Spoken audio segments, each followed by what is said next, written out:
West of Arkham the hills rise wild, and there are valleys with deep woods that no axe has ever cut. There are dark, narrow glens where the trees slope fantastically, and where thin brooklets trickle without ever having caught the glint of sunlight. On the gentle slopes there are farms, ancient and rocky, with squat, moss-coated cottages brooding eternally over old New England secrets in the lee of great ledges. But these are all vacant now, the wide chimneys crumbling and the shingled sides bulging perilously beneath low gambrel roofs. The old folk have gone away, and foreigners do not like to live there. French Canadians have tried it, Italians have tried it, and the Poles have come and departed. It is not because of anything that can be seen or heard or handled, but because of something that is imagined. The place is not good for imagination, and does not bring restful dreams at night. It must be this which keeps the foreigners away, for old Ammi Pierce has never told them of anything he recalls from the strange days. Ammi, whose head has been a little queer for years, is the only one who still remains, or who ever talks of the strange days. And he dares to do this because his house is so near the open fields and the travelled roads around Arkham. There was once a road over the hills and through the valleys, that ran straight where the blasted heath is now, but people ceased to use it, and a new road was laid curving far toward the south. Traces of the old one can still be found amidst the weeds of a returning wilderness, and some of them will doubtless linger even when half the hollows are flooded for the new reservoir.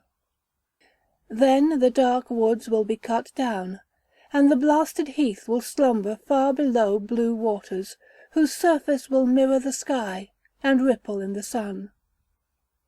And the secrets of the strange days will be one with the deep's secrets, one with the hidden lore of old ocean, and all the mystery of primal earth.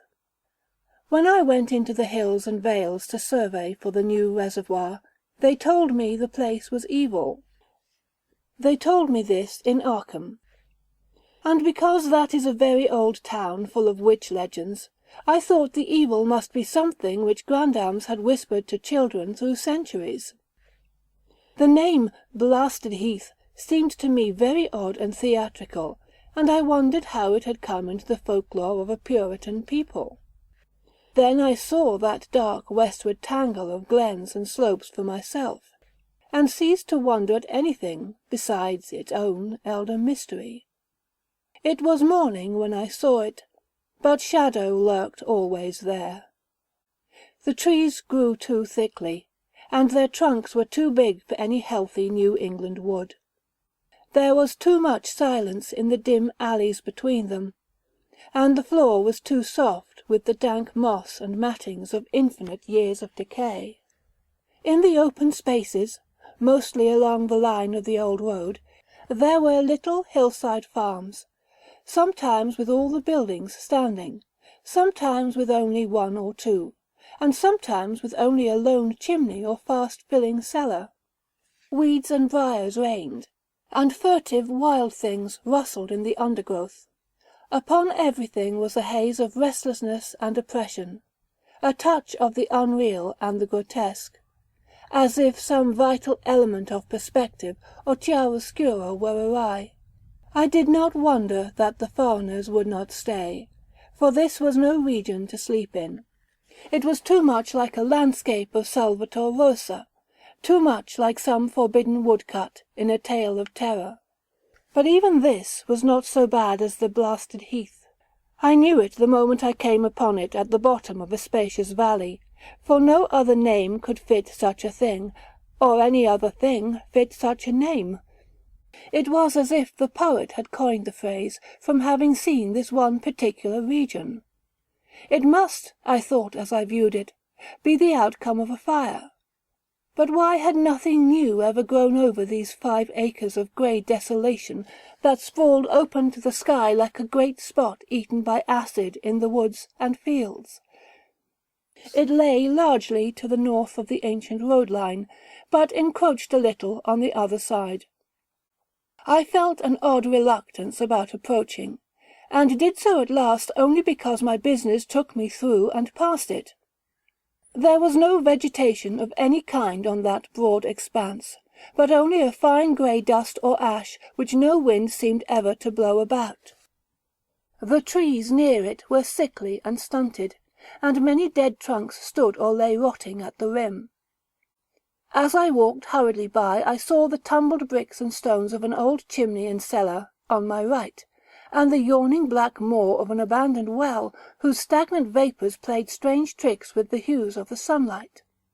Even the long, dark woodland climb beyond seemed welcome in contrast, and I marvelled no more at the frightened whispers of Arkham people. There had been no house or ruin near. Even in the old days the place must have been lonely and remote. And at twilight, dreading to repass that ominous spot, I walked circuitously back to the town by the curious road on the south. I vaguely wished some clouds would gather, for an odd timidity about the deep, skyey voids above had crept into my soul. In the evening I asked old people in Arkham about the blasted heath, and what was meant by that phrase, strange days, which so many evasively muttered. I could not, however, get any good answers, except that all the mystery was much more recent than I had dreamed. It was not a matter of old legendary at all, but something within the lifetime of those who spoke. It had happened in the 80s, and a family had disappeared or was killed. Speakers would not be exact, and because they all told me to pay no attention to old Ammi Pierce's crazy tales, I sought him out the next morning, having heard that he lived alone in the ancient tottering cottage where the trees first began to get very thick. It was a fearsomely ancient place, and had begun to exude the faint miasmal odour which clings about houses that have stood too long. Only with persistent knocking could I rouse the aged man, and when he shuffled timidly to the door, could tell he was not glad to see me. He was not so feeble as I had expected, but his eyes drooped in a curious way, and his unkempt clothing and white beard made him seem very worn and dismal. Not knowing just how he could best be launched on his tales, I feigned a matter of business, told him of my surveying, and asked vague questions about the district. He was not like other rustics I had known in the sections where reservoirs were to be. From him there were no protests at the miles of old wood and farmland to be blotted out, though perhaps there would have been had not his home lain outside the bounds of the future lake. Relief was all that he showed, relief at the doom of the dark ancient valleys through which he had roamed all his life. They were better under water now, better under water since the strange days, and with this opening his husky voice sank low, while his body leaned forward and his right forefinger began to point shakily and impressively. It was then that I heard the story, and as the rambling voice scraped and whispered on, I shivered again and again, in spite of the summer day. Often I had to recall the speaker from ramblings, piece out scientific points which he knew only by a fading parrot memory of Professor's talk, or bridge over gaps, where his sense of logic and continuity broke down. When he was done, I did not wonder that his mind had snapped a trifle, or that the folk of Arkham would not speak much of the blasted heath. I hurried back before sunset to my hotel, unwilling to have the stars come out above me in the open, and the next day returned to Boston to give up my position. I could not go into that dim chaos of old forest and slope again, or face another time that grey blasted heath where the black well yawned deep beside the tumbled bricks and stones. The reservoir will soon be built now, and all those elder secrets will be safe forever under watery fathoms. But even then I do not believe I would like to visit that country by night. At least, not when the sinister stars are out. And nothing could bribe me to drink the new city water of Arkham. It all began, old Amy said, with the meteorite. Before that time there had been no wild legends at all since the witch trials, and even then these western woods were not feared half so much as the small island in the Miskatonic, where the devil held court beside a curious lone altar older than the Indians. These were not haunted woods, and their fantastic dusk was never terrible till the strange days. Then there had come that white noontide cloud, that string of explosions in the air, and that pillar of smoke from the valley far in the wood. And by night all Arkham had heard of the great rock that fell out of the sky and bedded itself in the ground beside the well at the Gardner place. That was the house which had stood where the blasted heath was to come, the trim white Gardner house, amidst its fertile gardens and orchards. Nahum had come to town to tell people about the stone, and dropped in at Amy Pierce's on the way. Amy was 40 then, and all the queer things were fixed very strongly in his mind. He and his wife had gone with the 3 professors from Miskatonic University, who hastened out the next morning to see the weird visitor from unknown stellar space, and had wondered why Nahum had called it so large the day before.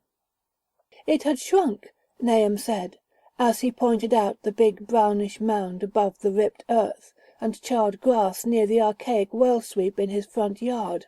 But the wise men answered that stones do not shrink. Its heat lingered persistently, and Nahum declared it had glowed faintly in the night. The professors tried it with a geologist's hammer and found it was oddly soft. It was, in truth, so soft as to be almost plastic, and they gouged rather than chipped a specimen to take back to the college for testing. They took it in an old pail borrowed from Nahum's kitchen, for even the small piece refused to grow cool. On the trip back they stopped at Amy's to rest, and seemed thoughtful when Mrs. Pierce remarked that the fragment was growing smaller and burning the bottom of the pail. Truly, it was not large, but perhaps they had taken less than they thought. The day after that, all this was in June of 1882, the professors had trooped out again in a great excitement. As they passed Amy's, they told him what queer things the specimen had done, and how it had faded wholly away when they put it in a glass beaker. The beaker had gone, too, and the wise men talked of the strange stone's affinity for silicon. It had acted quite unbelievably in that well-ordered laboratory, doing nothing at all, and showing no occluded gases when heated on charcoal, being wholly negative in the borax bead, and soon proving itself absolutely non-volatile at any producible temperature, including that of the oxyhydrogen blowpipe. On an anvil it appeared highly malleable, and in the dark its luminosity was very marked. Stubbornly refusing to grow cool, it soon had the college in a state of real excitement, and when upon heating before the spectroscope it displayed shining bands unlike any known colours of the normal spectrum, there was much breathless talk of new elements, bizarre optical properties, and other things which puzzled men of science are wont to say when faced by the unknown.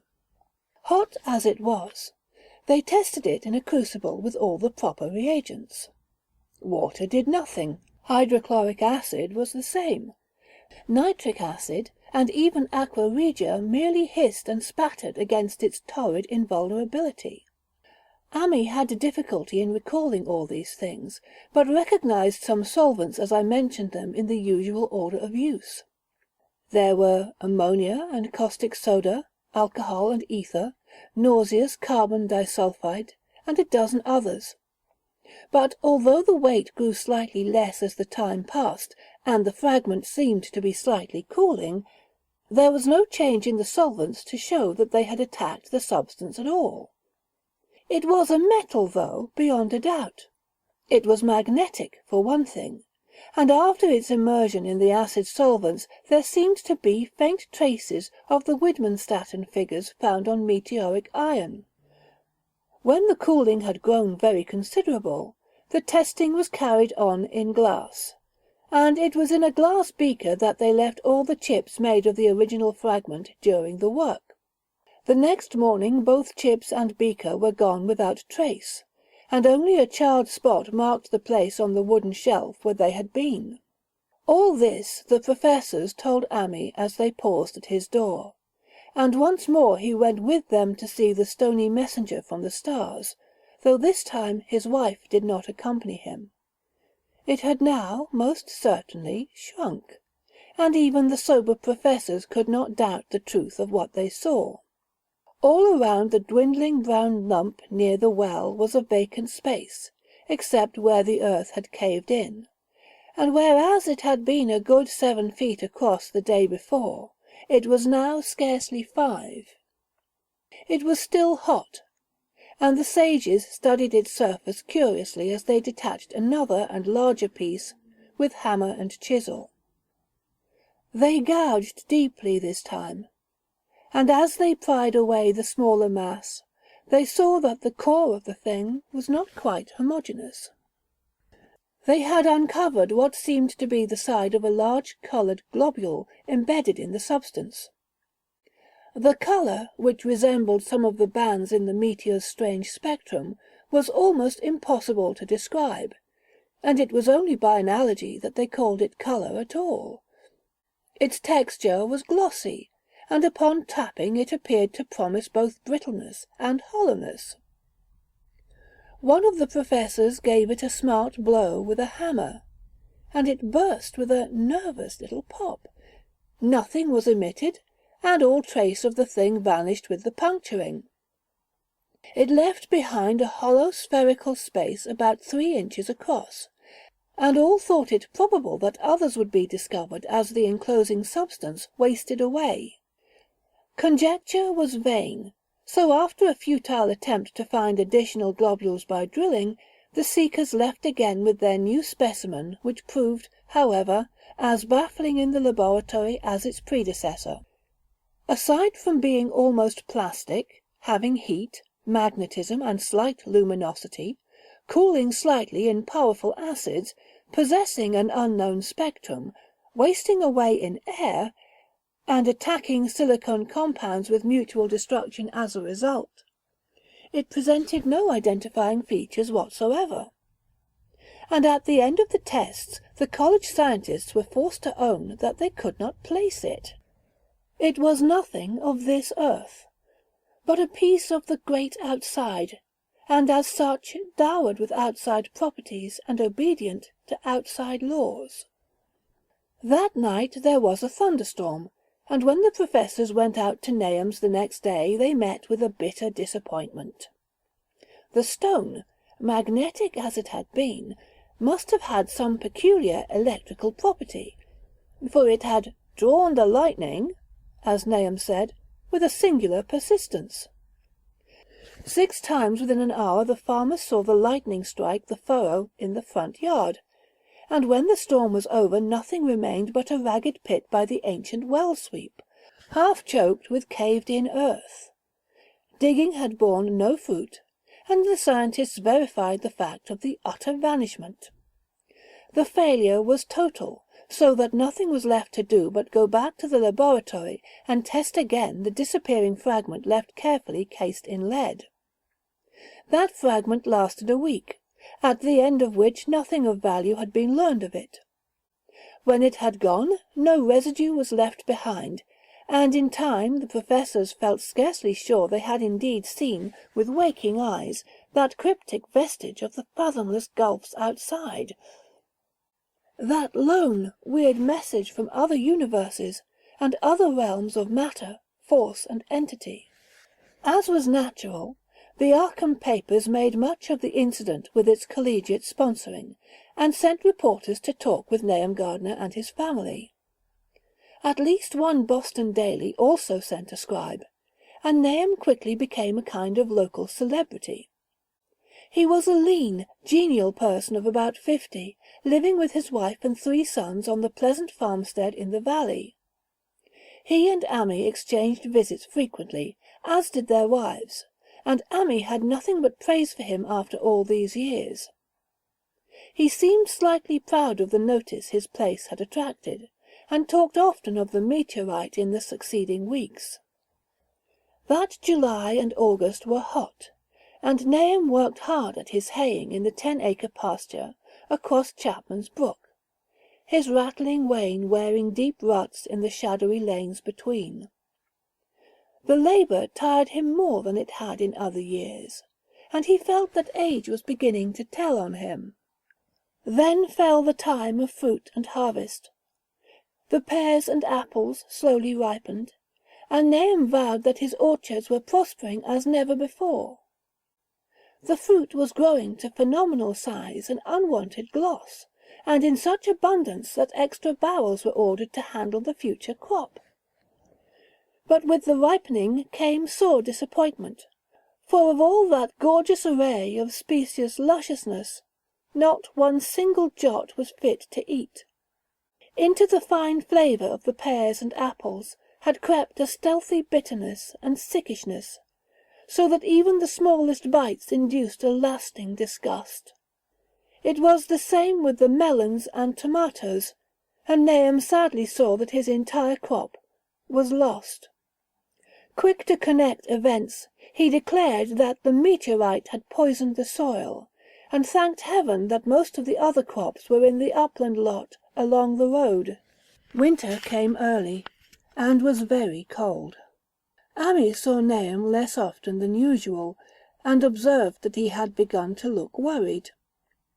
The rest of his family, too, seemed to have grown taciturn, and were far from steady in their church-going or their attendance at the various social events of the countryside. For this reserve or melancholy no cause could be found, though all the household confessed now and then to poorer health and a feeling of vague disquiet.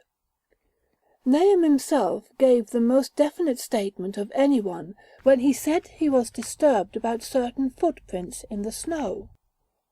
They were the usual winter prints of red squirrels, white rabbits, and foxes, but the brooding farmer professed to see something not quite right about their nature and arrangement. He was never specific, but appeared to think that they were not as characteristic of the anatomy and habits of squirrels and rabbits and foxes as they ought to be. Amy listened without interest to this talk, until one night when he drove past Nahum's house in his sleigh on the way back from Clark's Corner. There had been a moon, and a rabbit had run across the road, and the leaps of that rabbit were longer than either Amy or his horse liked. The latter, indeed, had almost run away when brought up by a firm rein. Thereafter Amy gave Nahum's tales more respect, and wondered why the Gardner dogs seemed so cowed and quivering every morning. They had, it developed, nearly lost the spirit to bark. In February the McGregor boys from Meadow Hill were out shooting woodchucks, and not far from the Gardner place bagged a very peculiar specimen.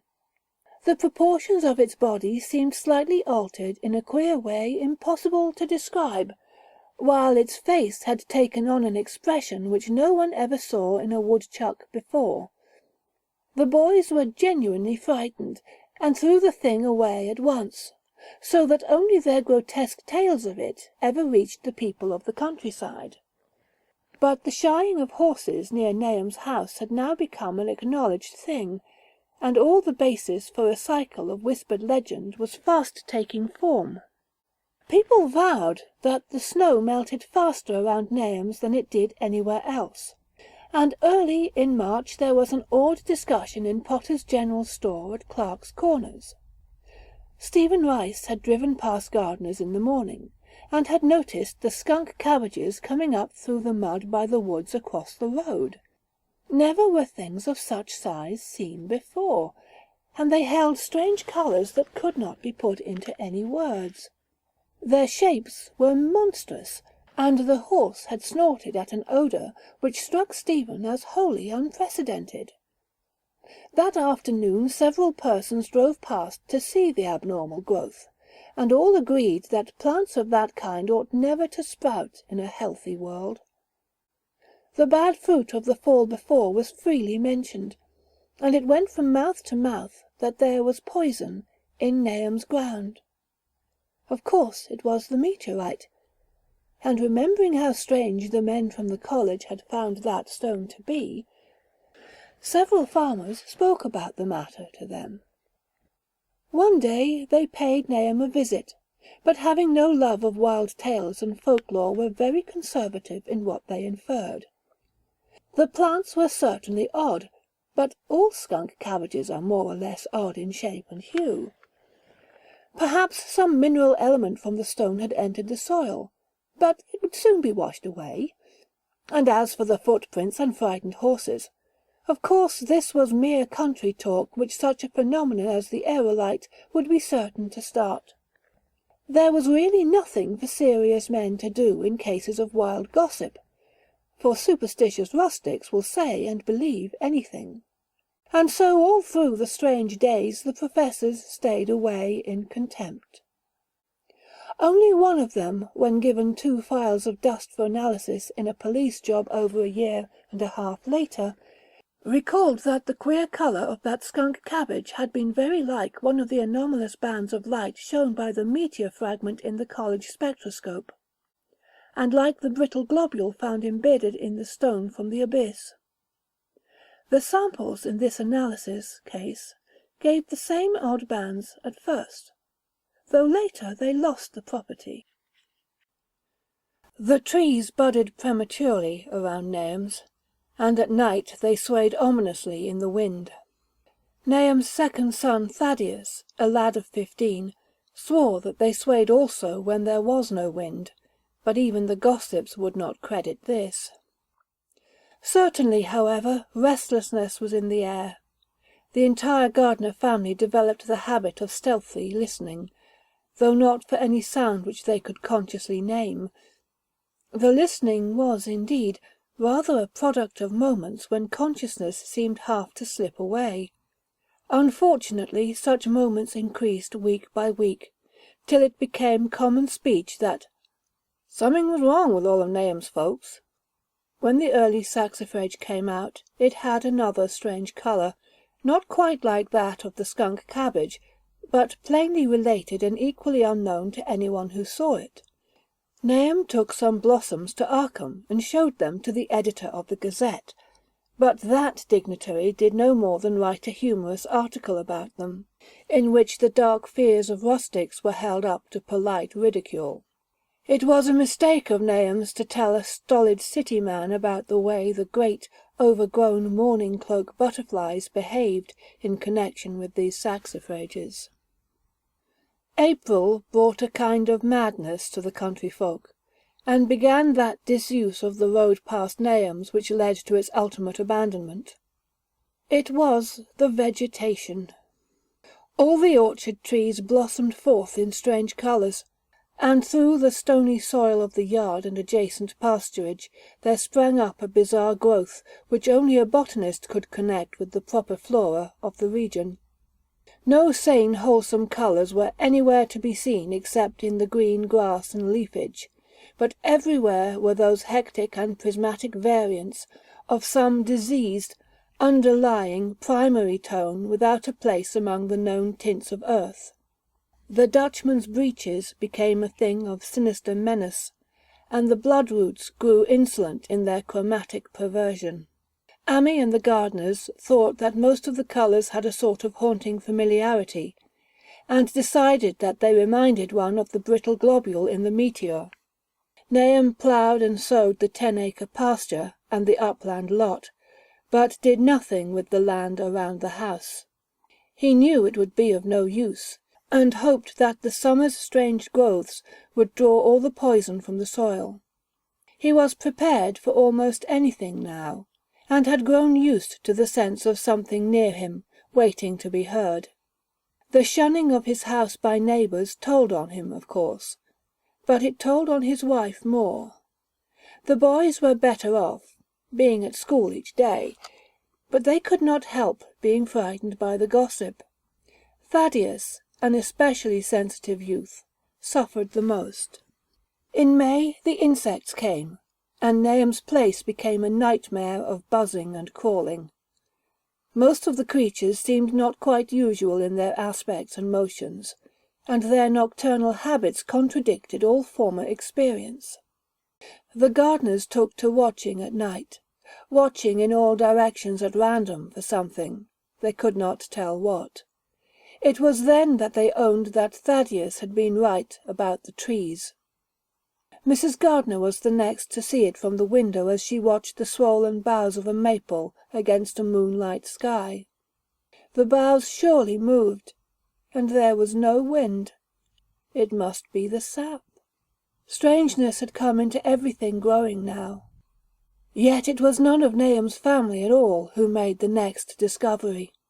Familiarity had dulled them, and what they could not see was glimpsed by a timid windmill salesman from Bolton who drove by one night in ignorance of the country legends. What he told in Arkham was given a short paragraph in the Gazette, and it was there that all the farmers, Nahum included, saw it first. The night had been dark and the buggy lamps faint, but around a farm in the valley which everyone knew from the account must be Nahum's, the darkness had been less thick. A dim though distinct luminosity seemed to inhere in all the vegetation, grass, leaves, and blossoms alike, while at one moment a detached piece of the phosphorescence appeared to stir furtively in the yard, near the barn. The grass had so far seemed untouched, and the cows were freely pastured in the lot near the house, but toward the end of May the milk began to be bad. Then Nahum had the cows driven to the uplands, after which this trouble ceased. Not long after this the change in grass and leaves became apparent to the eye. All the verdure was going grey, and was developing a highly singular quality of brittleness. Amy was now the only person who ever visited the place, and his visits were becoming fewer and fewer. When school closed, the Gardners were virtually cut off from the world, and sometimes let Amy do their errands in town. They were failing curiously, both physically and mentally, and no one was surprised when the news of Mrs. Gardner's madness stole around. It happened in June, about the anniversary of the meteor's fall, and the poor woman screamed about things in the air which she could not describe. In her raving there was not a single specific noun, but only verbs and pronouns. Things moved and changed and fluttered, and ears tingled to impulses which were not wholly sounds. Something was taken away. She was being drained of something. Something was fastening itself on her that ought not to be. Someone must make it keep off. Nothing was ever still in the night. The walls and windows shifted. Nahum did not send her to the county asylum, but let her wander about the house as long as she was harmless to herself and others. Even when her expression changed, he did nothing. But when the boys grew afraid of her, and Thaddeus nearly fainted at the way she made faces at him, he decided to keep her locked in the attic. By July she had ceased to speak and crawled on all fours, and before that month was over, Nahum got the mad notion that she was slightly luminous in the dark, as he now clearly saw was the case with the nearby vegetation. It was a little before this that the horses had stampeded. Something had aroused them in the night, and their neighing and kicking in their stalls had been terrible. There seemed virtually nothing to do to calm them, and when Nahum opened the stable door they all bolted out like frightened woodland deer. It took a week to track all four, and when found they were seen to be quite useless and unmanageable. Something had snapped in their brains, and each one had to be shot for its own good. Nahum borrowed a horse from Ami for his haying, but found it would not approach the barn. It shied, balked, and whinnied, and in the end he could do nothing but drive it into the yard while the men used their own strength to get the heavy wagon near enough the hayloft for convenient pitching. And all the while the vegetation was turning grey and brittle. Even the flowers whose hues had been so strange were greying now, and the fruit was coming out grey and dwarfed and tasteless. The asters and goldenrod bloomed grey and distorted, and the roses and zinnias and hollyhocks in the front yard were such blasphemous-looking things that Nahum's oldest boy Zenas cut them down. The strangely puffed insects died about that time, even the bees that had left their hives and taken to the woods. By September all the vegetation was fast crumbling to a greyish powder, and Nahum feared that the trees would die before the poison was out of the soil. His wife now had spells of terrific screaming, and he and the boys were in a constant state of nervous tension.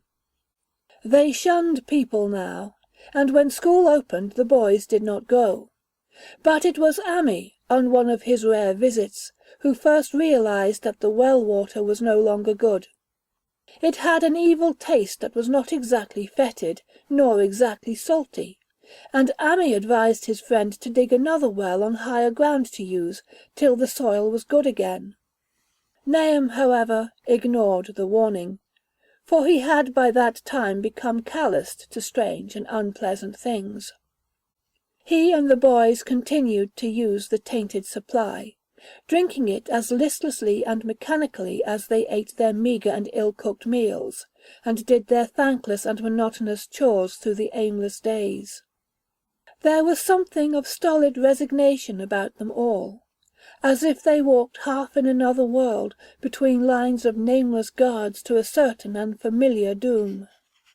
Thaddeus went mad in September after a visit to the well. He had gone with a pail and had come back empty-handed, shrieking and waving his arms, and sometimes lapsing into an inane titter or a whisper about the moving colours down there. 2 in one family was pretty bad, but Nahum was very brave about it. He let the boy run about for a week until he began stumbling and hurting himself, and then he shut him in an attic room across the hall from his mother's. The way they screamed at each other from behind their locked doors was very terrible, especially to little Merwin, who fancied they talked in some terrible language that was not of earth.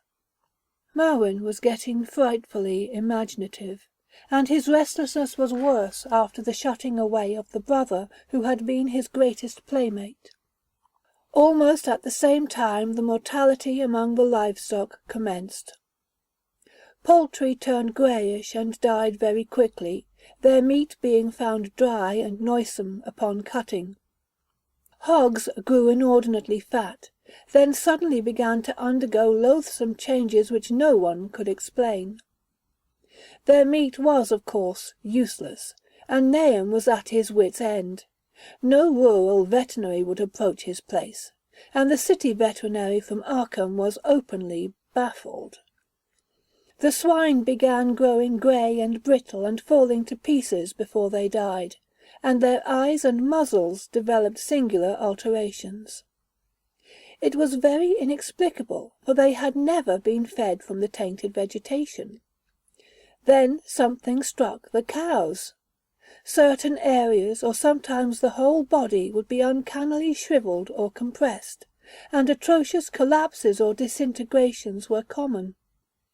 In the last stages, and death was always the result, there would be a greying and turning brittle like that which beset the hogs. There could be no question of poison, for all the cases occurred in a locked and undisturbed barn. No bites of prowling things could have brought the virus, for what live beast of earth can pass through solid obstacles? It must be only natural disease. Yet what disease could wreak such results was beyond any man's guessing. When the harvest came, there was not an animal surviving on the place, for the stock and poultry were dead, and the dogs had run away. These dogs, 3 in number, had all vanished one night and were never heard of again. The 5 cats had left some time before, but their going was scarcely noticed, since there now seemed to be no mice, and only Mrs. Gardner had made pets of the graceful felines. On the 19th of October, Nahum staggered into Ammy's house with hideous news. The death had come to poor Thaddeus in his attic room, and it had come in a way which could not be told. Nahum had dug a grave in the railed family plot behind the farm, and had put therein what he found. There could have been nothing from outside, for the small barred window and locked door were intact, but it was much as it had been in the barn. Ammy and his wife consoled the stricken man as best they could, but shuddered as they did so. Stark terror seemed to cling round the Gardners and all they touched, and the very presence of one in the house was a breath from regions unnamed and unnameable. Ammy accompanied Nahum home with the greatest reluctance, and did what he might to calm the hysterical sobbing of little Merwin. Zenas needed no calming. He had come of late to do nothing but stare into space and obey what his father told him, and Ammy thought that his fate was very merciful. Now and then Merwin's screams were answered faintly from the attic, and in response to an inquiring look Nahum said that his wife was getting very feeble. When night approached, Ammy managed to get away, for not even friendship could make him stay in that spot when the faint glow of the vegetation began, and the trees may, or may not, have swayed without wind. It was really lucky for Ammy that he was not more imaginative. Even as things were, his mind was bent ever so slightly, but had he been able to connect and reflect upon all the portents around him, he must inevitably have turned a total maniac. In the twilight he hastened home, the screams of the mad woman and the nervous child ringing horribly in his ears. 3 days later Nahum burst into Ammy's kitchen in the early morning, and in the absence of his host stammered out a desperate tale once more, while Mrs. Pearce listened in a clutching fright. It was little Merwin this time. He was gone. He had gone out late at night with a lantern and pail for water, and had never come back. He'd been going to pieces for days, and hardly knew what he was about. Screamed at everything. There had been a frantic shriek from the yard, but before the father could get to the door, the boy was gone. There was no glow from the lantern he had taken, and of the child himself no trace. At the time Nahum thought the lantern and pail were gone too, but when dawn came, and the man had plodded back from his all-night search of the woods and fields, he had found some very curious things near the well. There was a crushed and apparently somewhat melted mass of iron, which had certainly been the lantern, while a bent handle and twisted iron hoops besides it, both half-fused, seemed to hint at the remains of the pail. That was all. Nahum was past imagining, Mrs. Pearce was blank, and Ammy, when he had reached home and heard the tale, could give no guess. Merwin was gone, and there would be no use in telling the people around, who shunned all gardeners now. No use either in telling the city people at Arkham, who laughed at everything. Thad was gone, and now Merwin was gone. Something was creeping and waiting to be seen and heard. Nahum would go soon, and he wanted Ammy to look after his wife and Zenas if they survived him. It must all be a judgment of some sort, though he could not fancy what for, since he had always walked uprightly in the Lord's ways so far as he knew. For over 2 weeks Ammy saw nothing of Nahum, and then, worried about what might have happened, he overcame his fears and paid the Gardner place a visit. There was no smoke from the great chimney, and for a moment the visitor was apprehensive of the worst. The aspect of the whole farm was shocking. Greyish withered grass and leaves on the ground, vines falling in brittle wreckage from archaic walls and gables, and great bare trees clawing up at the grey November sky, with a studied malevolence which Amy could not but feel had come from some subtle change in the tilt of the branches. But Nahum was alive, after all.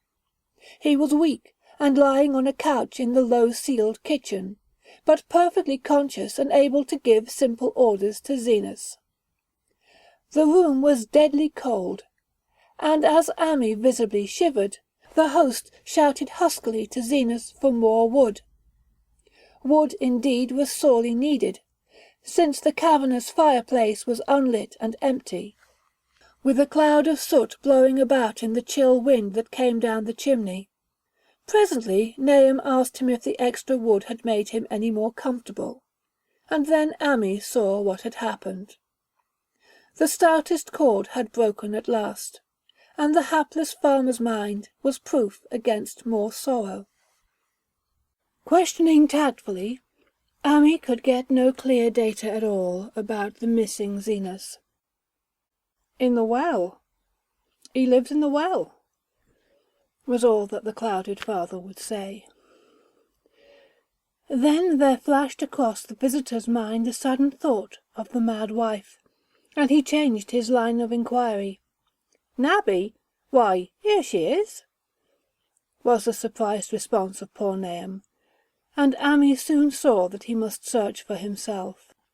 Leaving the harmless babbler on the couch, he took the keys from their nail beside the door and climbed the creaking stairs to the attic.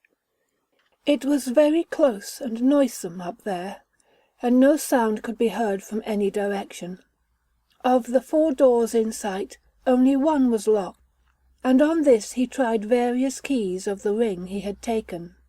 The 3rd key proved the right one, and after some fumbling Amy threw open the low white door. It was quite dark inside, for the window was small and half obscured by crude wooden bars, and Amy could see nothing at all on the wide planked floor. The stench was beyond enduring, and before proceeding further he had to retreat to another room and return with his lungs filled with breathable air. When he did enter he saw something dark in the corner, and upon seeing it more clearly he screamed outright. While he screamed he thought a momentary cloud eclipsed the window, and a second later he felt himself brushed as if by some hateful current of vapour. Strange colours danced before his eyes, and had not a present horror numbed him, he would have thought of the globule in the meteor that the geologist's hammer had shattered, and of the morbid vegetation that had sprouted in the spring. As it was, he thought only of the blasphemous monstrosity which confronted him, and which all too clearly had shared the nameless fate of young Thaddeus and the livestock. But the terrible thing about the horror was that it very slowly and perceptibly moved as it continued to crumble. Amy would give me no added particulars of this scene, but the shape in the corner does not reappear in his tale as a moving object. There are things which cannot be mentioned, and what is done in common humanity is sometimes cruelly judged by the law. I gathered that no moving thing was left in that attic room, and that to leave anything capable of motion there would have been a deed so monstrous as to damn any accountable being to eternal torment. Anyone but a stolid farmer would have fainted or gone mad, but Amy walked conscious through that low doorway and locked the accursed secret behind him. There would be Nahum to deal with now.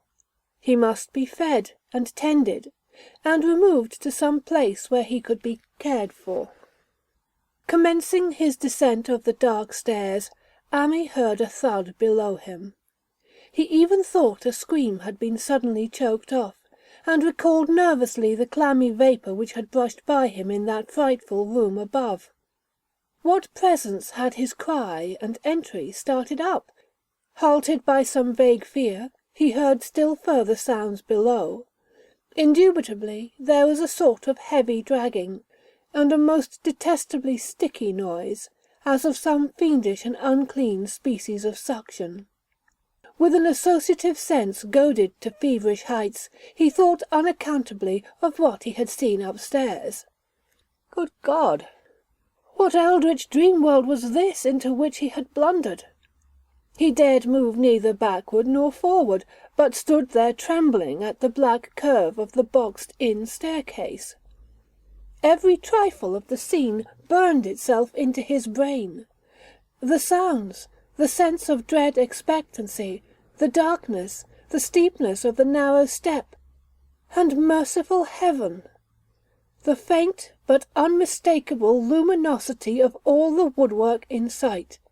Steps, sides, exposed laths, and beams alike.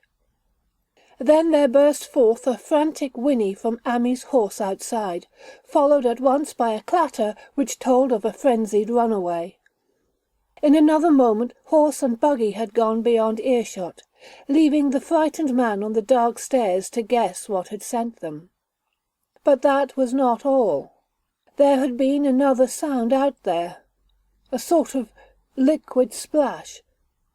Water. It must have been the well. He had left Hero untied near it, and a buggy wheel must have brushed the coping and knocked in a stone. And still the pale phosphorescence glowed in that detestably ancient woodwork. God, how old the house was! Most of it built before 1670, and the gambrel roof no later than 1730. A feeble scratching on the floor downstairs now sounded distinctly, and Ammy's grip tightened on a heavy stick he had picked up in the attic for some purpose. Slowly nerving himself, he finished his descent and walked boldly toward the kitchen. But he did not complete the walk, because what he sought was no longer there. It had come to meet him, and it was still alive after a fashion. Whether it had crawled or whether it had been dragged by any external forces, Ammy could not say, but the death had been at it. Everything had happened in the last half-hour, but collapse, greying, and disintegration were already far advanced. There was a horrible brittleness, and dry fragments were scaling off.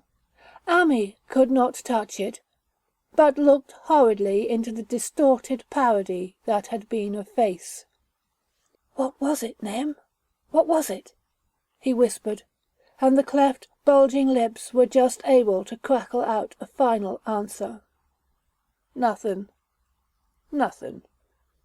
The colour. It burns. Cold and wet. But it burns. It lived in the well. I seen it. A kind of smoke, just like the flowers last spring. The well shone at night. Thad and Merwin and Zenas. Everything alive. Sucking the life out of everything. In that stone. It must have come in that stone. Poisoned the whole place. Don't know what it wants. That round thing them men from the college dug out in the stone. They smashed it. It was the same colour, just the same, like the flowers and plants. Must have been more of 'em. Seeds. They growed. I seen it the first time this week. Must have got strong on Zenas. He was a big boy, full of life. It beats down your mind and then gets you. Burns you up. In the well water. You was right about that. Evil water. Zenas never came back from the well. Can't get away. Draws ye. You know summat's comin', but 'tain't no loose. You know summat's comin', but 'tain't no use. I seen it time and again since Zenas was took. Where's Nabby, Amy? Where's Nabby, Ammy? Me head's no good. Don't know how long since I fed her. It'll get her if we ain't careful. Just a colour. Her face is getting to have that colour sometimes towards night, and it burns and sucks. It come from some place where things ain't as they is here. One of them professors said so. He was right. Look out, Amy. It'll do suthin more. Sucks the life out. But that was all. That which spoke could speak no more, because it had completely caved in. Amy laid a red-checked tablecloth over what was left and reeled out the back door into the fields. He climbed the slope to the 10-acre pasture and stumbled home by the north road and the woods. He could not pass that well from which his horse had run away. He had looked at it through the window, and had seen that no stone was missing from the rim. Then the lurching buggy had not dislodged anything after all. The splash had been something else, something which went into the well after it had done with poor Nahum. When Amy reached his house, the horse and buggy had arrived before him and thrown his wife into fits of anxiety. Reassuring her without explanations, he set out at once for Arkham, and notified the authorities that the Gardner family was no more. He indulged in no details, but merely told of the deaths of Nahum and Nabby, that of Thaddeus being already known, and mentioned that the cause seemed to be the same strange ailment which had killed the livestock. He also stated that Merwin and Zenas had disappeared. There was considerable questioning at the police station, and in the end Amy was compelled to take 3 officers to the Gardner farm, together with the coroner, the medical examiner, and the veterinary who had treated the diseased animals. He went much against his will, for the afternoon was advancing and he feared the fall of night over that accursed place. But it was some comfort to have so many people with him. The 6 men drove out in a Democrat wagon, following Amy's buggy, and arrived at the pest-ridden farmhouse about 4 o'clock. Used as the officers were to gruesome experiences, not one remained unmoved at what was found in the attic and under the red-checked tablecloth on the floor below. The whole aspect of the farm with its grey desolation was terrible enough, but those 2 crumbling objects were beyond all bounds. No one could look long at them, and even the medical examiner admitted that there was very little to examine. Specimens could be analysed, of course, so he busied himself in obtaining them, and here it develops that a very puzzling aftermath occurred at the college laboratory where the 2 phials of dust were finally taken. Under the spectroscope both samples gave off an unknown spectrum, in which many of the baffling bands were precisely like those which the strange meteor had yielded in the previous year. The property of emitting this spectrum vanished in a month, the dust thereafter consisting mainly of alkaline phosphates and carbonates. Amy would not have told the men about the well if he had thought they meant to do anything then and there. It was getting toward sunset, and he was anxious to be away. But he could not help glancing nervously at the stony curb by the great sweep, and when a detective questioned him, he admitted that Nahum had feared something down there, so much so that he had never even thought of searching it for Merwin or Zenas. After that, nothing would do but that they empty and explore the well immediately. So Amy had to wait trembling while pail after pail of rank water was hauled up and splashed on the soaking ground outside.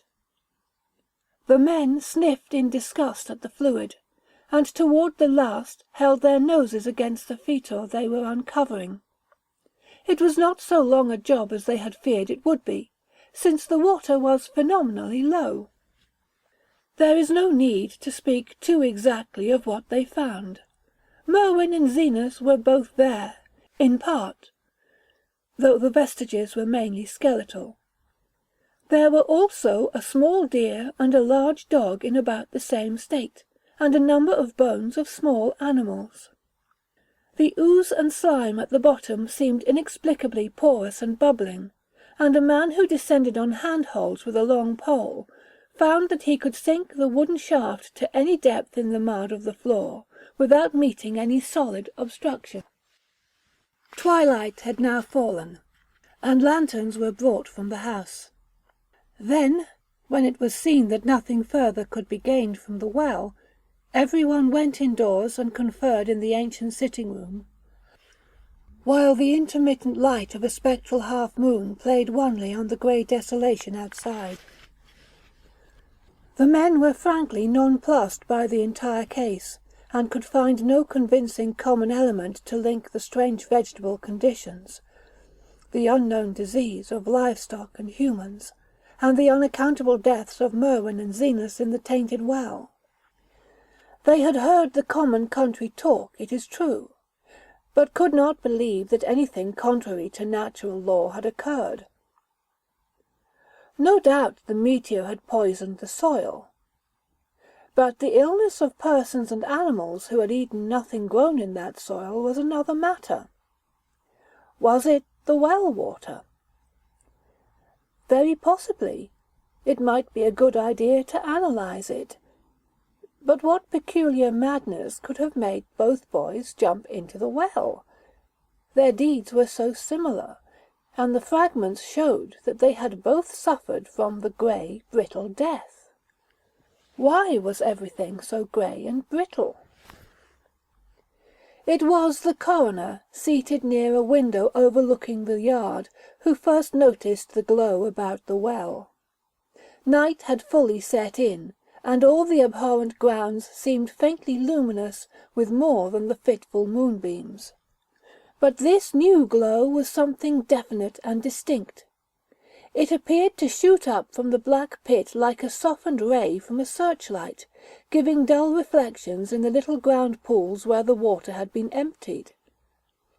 It had a very queer colour, and as all the men clustered round the window, Amy gave a violent start. For this strange beam of ghastly miasma was to him of no unfamiliar hue. He had seen that colour before, and feared to think what it might mean. He had seen it in the nasty brittle globule in that aerolite 2 summers ago, had seen it in the crazy vegetation of the springtime, and had thought he had seen it for an instant that very morning against the small barred window of that terrible attic room where nameless things had happened.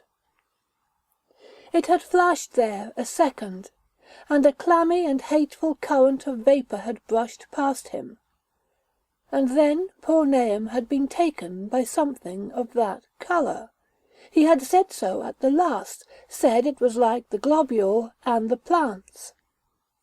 After that had come the runaway in the yard and the splash in the well, and now that well was belching forth to the night a pale, insidious beam of the same demoniac tint. It does credit to the alertness of Amy's mind that he puzzled even at that tense moment over a point which was essentially scientific. He could not but wonder at his gleaning of the same impression from a vapour glimpsed in the daytime against a window opening on the morning sky, and from a nocturnal exhalation seen as a phosphorescent mist against a black and blasted landscape. It wasn't right. It was against nature, and he thought of those terrible last words of his stricken friend. It came from some place where things ain't as they is here. One of them professors said so. All 3 horses outside, tied to a pair of shrivelled saplings by the road, were now neighing and pawing frantically. The wagon-driver started for the door to do something, but Amy laid a shaky hand on his shoulder. "Don't go out there," he whispered. "There's more to this nor what we know. Nahum said something lived in the well that sucks your life out. He said it must be summat growed from a round ball like one we all seen in the meteor stone that fell a year ago June. Sucks and burns, he said, and is just a cloud of colour like that light out there now, that ye can hardly see and can't tell what it is. Nahum thought it feeds on everything living, and gets stronger all the time. He said he's seen it this last week. It must be something from way off in the sky, like the men from the college last year says the meteor stone was. The way it's made, and the way it works, ain't like no way o' God's world. It's summat from beyond." So the men paused indecisively as the light from the well grew stronger, and the hitched horses pawed and whinnied in increasing frenzy. It was truly an awful moment. With terror in that ancient and accursed house itself, 4 monstrous sets of fragments, 2 from the house and 2 from the well, in the woodshed behind, and that shaft of unknown and unholy iridescence from the slimy depths in front. Ammi had restrained the driver on impulse, forgetting how uninjured he himself was after the clammy brushing of that coloured vapour in the attic room. But perhaps it is just as well that he acted as he did.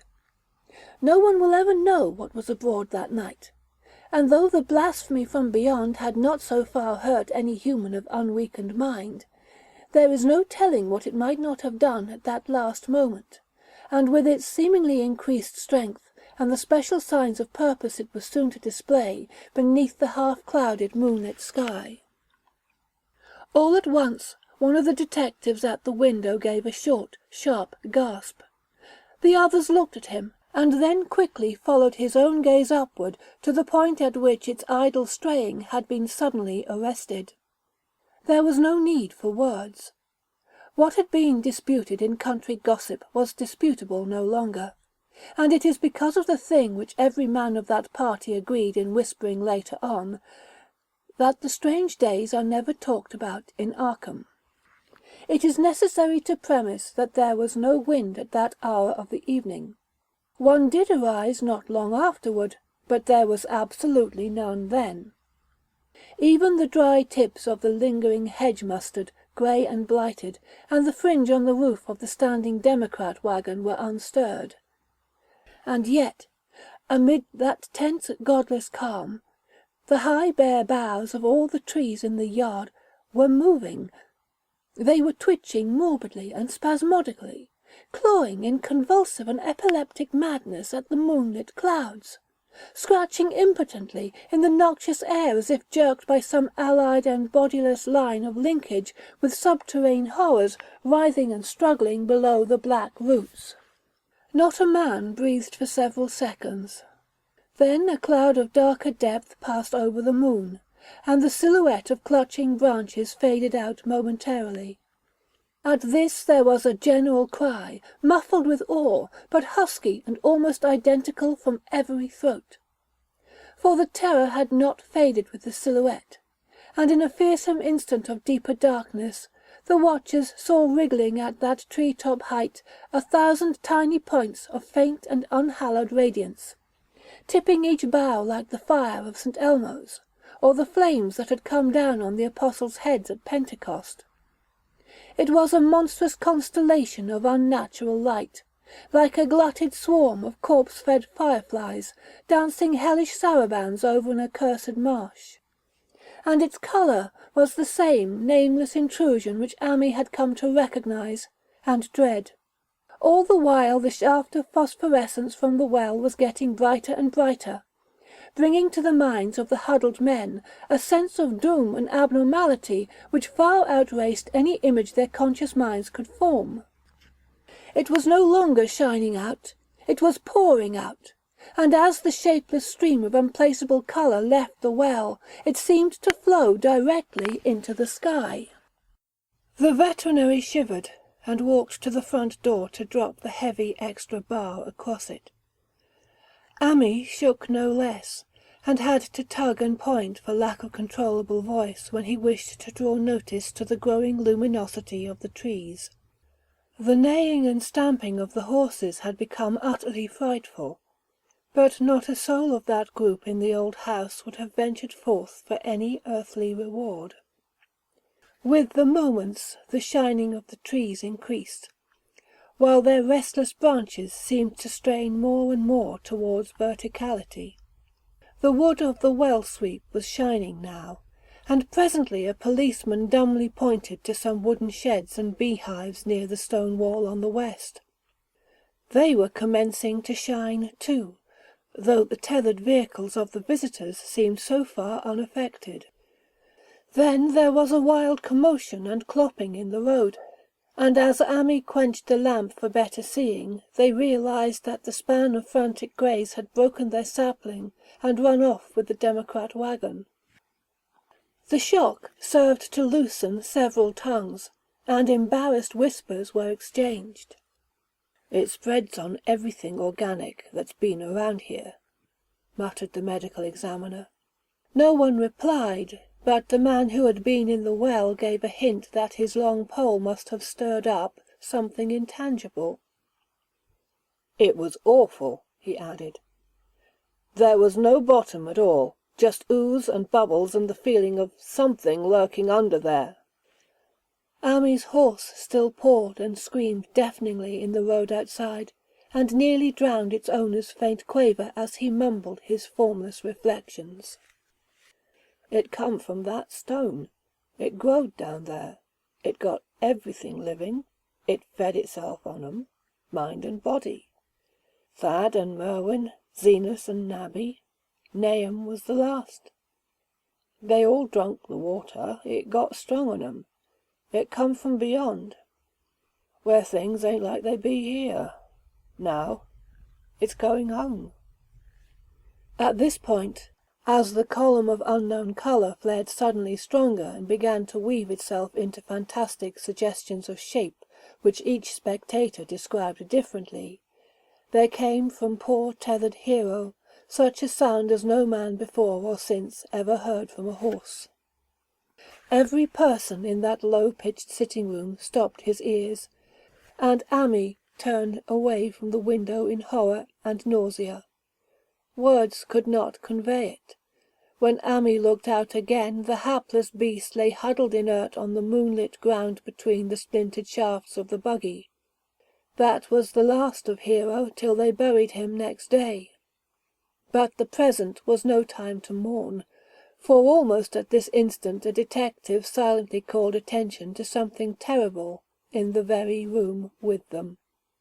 In the absence of the lamplight it was clear that a faint phosphorescence had begun to pervade the entire apartment. It glowed on the broad planked floor and the fragment of rag carpet, and shimmered over the sashes of the small paned windows. It ran up and down the exposed corner posts, coruscated about the shelf and mantel, and infected the very doors and furniture. Each minute saw it strengthen, and at last it was very plain that healthy living things must leave that house. Amy showed them the back door and the path up through the fields to the 10-acre pasture. They walked and stumbled, as in a dream, and did not dare look back till they were far away on the high ground. They were glad of the path, for they could not have gone the front way, by that well. It was bad enough passing the glowing barn and sheds, and those shining orchard trees with their gnarled, fiendish contours. But thank heaven the branches did their worst twisting high up. The moon went under some very black clouds as they crossed the rustic bridge over Chapman's Brook, and it was blind groping from there to the open meadows. When they looked back toward the valley and the distant Gardner place at the bottom, they saw a fearsome sight. All the farm was shining with the hideous unknown blend of colour, trees, buildings, and even such grass and herbage as had not been wholly changed to lethal grey brittleness. The boughs were all straining skyward, tipped with tongues of foul flame, and lambent tricklings of the same monstrous fire were creeping about the ridgepoles of the house, barn, and sheds. It was a scene from a vision of Fuseli, and over all the rest reigned that riot of luminous amorphousness, that alien and undimensioned rainbow of cryptic poison from the well, seething, feeling, lapping, reaching, scintillating, straining, and malignly bubbling in its cosmic and unrecognizable chromaticism. Then, without warning, the hideous thing shot vertically up toward the sky like a rocket or meteor, leaving behind no trail, and disappearing through a round and curiously regular hole in the clouds before any man could gasp or cry out. No watcher can ever forget that sight, and Amy stared blankly at the stars of Cygnus, Deneb twinkling above the others, where the unknown colour had melted into the Milky Way. But his gaze was the next moment called swiftly to earth by the crackling in the valley. It was just that, only a wooden rippling and crackling, and not an explosion, as so many others of the party vowed. Yet the outcome was the same, for in one feverish kaleidoscopic instant there burst up from that doomed and accursed farm a gleamingly eruptive cataclysm of unnatural sparks and substance, blurring the glance of the few who saw it, and sending forth to the zenith a bombarding cloudburst of such coloured and fantastic fragments as our universe must needs disown. Through quickly reclosing vapours they followed the great morbidity that had vanished, and in another second they had vanished too. Behind and below was only a darkness to which the men dared not return, and all about was a mounting wind which seemed to sweep down in black, frore gusts from interstellar space. It shrieked and howled, and lashed the fields and distorted woods in a mad cosmic frenzy, till soon the trembling party realized it would be no use waiting for the moon to show what was left down there at Nahum's. Too awed even to hint theories, the 7 shaking men trudged back toward Arkham by the north road. Ami was worse than his fellows, and begged them to see him inside his own kitchen, instead of keeping straight on to town.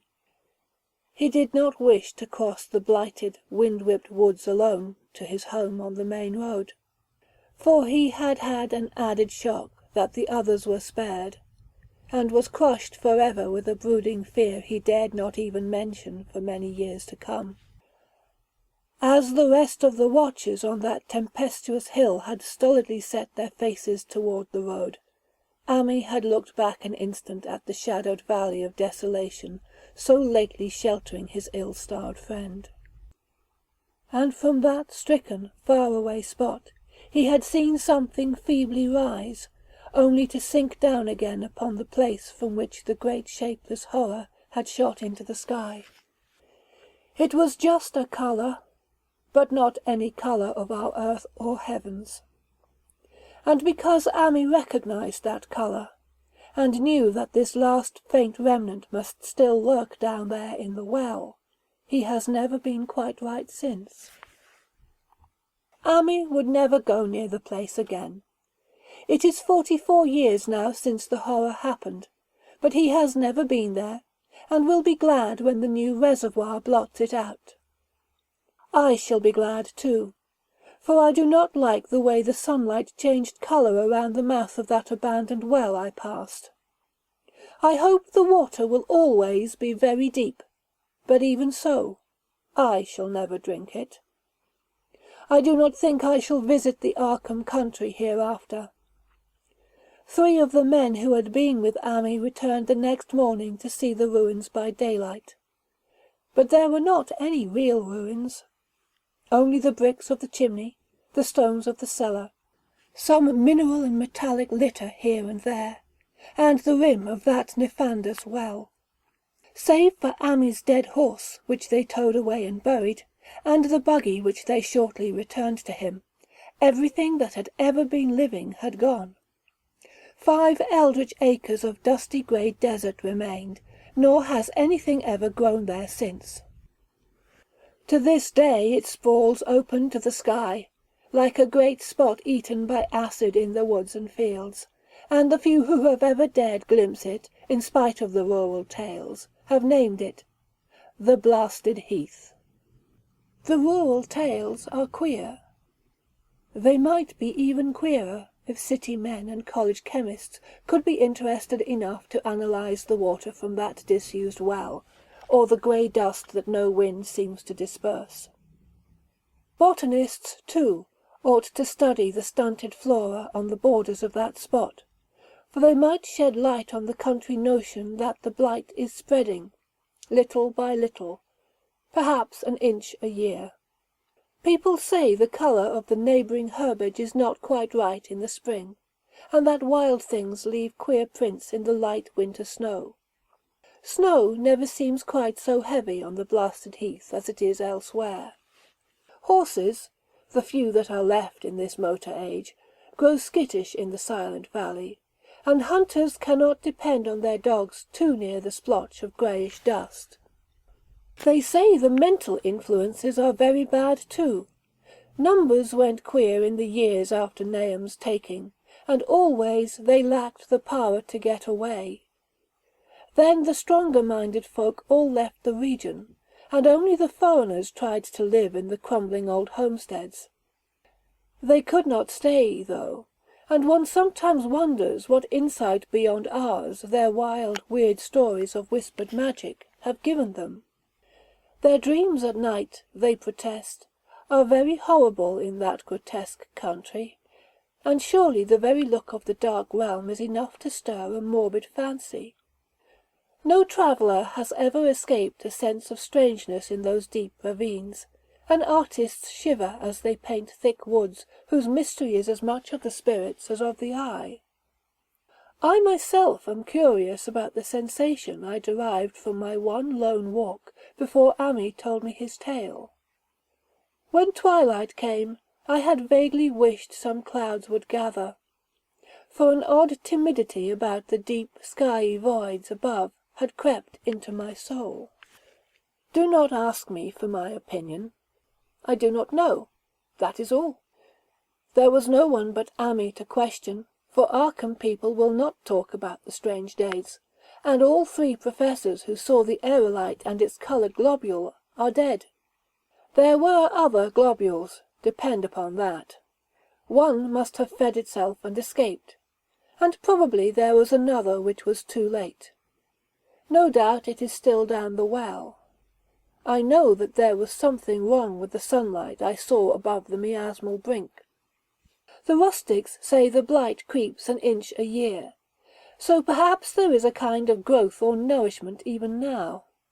But whatever demon hatchling is there, it must be tethered to something, or else it would quickly spread. Is it fastened to the roots of those trees that claw the air? One of the current Arkham tales is about fat oaks that shine and move as they ought not to do at night. What it is, only God knows. In terms of matter, I suppose the thing Ami described would be called a gas. But this gas obeyed the laws that are not of our cosmos. This was no fruit of such worlds and suns as shine on the telescopes and photographic plates of our observatories. This was no breath from the skies whose motions and dimensions our astronomers measure, or deem too vast to measure. It was just a colour out of space, a frightful messenger from unformed realms of infinity beyond all nature as we know it, from realms whose mere existence stuns the brain and numbs us with the black, extra-cosmic gulfs it throws open before our frenzied eyes. I doubt very much if Ami consciously lied to me, and I do not think his tale was all a freak of madness as the townsfolk had forewarned. Something terrible came to the hills and valleys on that meteor, and something terrible, though I know not in what proportion. I shall be glad to see the water come. Meanwhile I hope nothing will happen to Ami.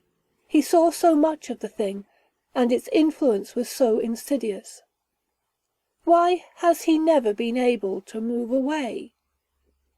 How clearly he recalled those dying words of Nahum. "Can't get away. Drawsy.